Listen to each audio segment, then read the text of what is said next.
সেই সময়কালীন 5 তারিখে তারেক রহমান বাংলাদেশে ছিল না। তারেক রহমানের কোনো ছায়া আমরা সেদিন রাজপথে দেখি না। নতুন করে বাংলাদেশে এসেছে, হালগতি বুঝার আগেই সব সিদ্ধান্ত নেওয়া শুরু করেছে।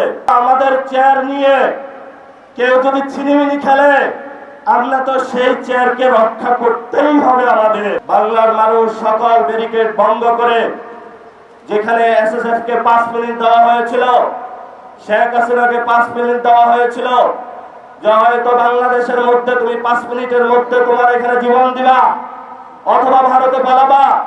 সেই সময় আপনারা পুরো বাংলাদেশ ঐক্যবদ্ধভাবে পুরো বাংলার রাজপথে নেমে এসেছিলেন। সেই সময়কালীন 5 তারিখে তারেক রহমান বাংলাদেশে ছিল না।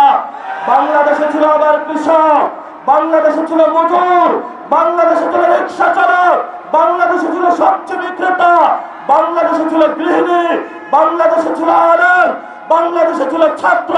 তারেক রহমানের কোনো ছায়া আমরা সেদিন রাজপথে দেখি না।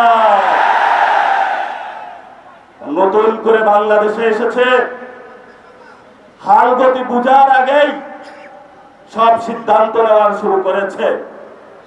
আমরা বলেছি আপনাকে স্পষ্টত, আপনি যদি ক্ষমতায় থাকতে হয়, আপনি গণভোটের রায় বাস্তবায়ন করতে হবে।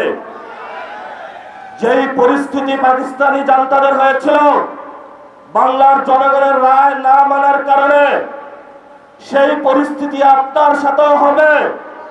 কারণ এই প্রধানমন্ত্রীর চেয়ার এটা আপনার না, এটা বাংলাদেশের জনগণের। ফলত আমাদের চেয়ার নিয়ে কেউ যদি ছিনিমিনি খেলে, আমরা তো সেই চেয়ারকে রক্ষা করতেই হবে আমাদের।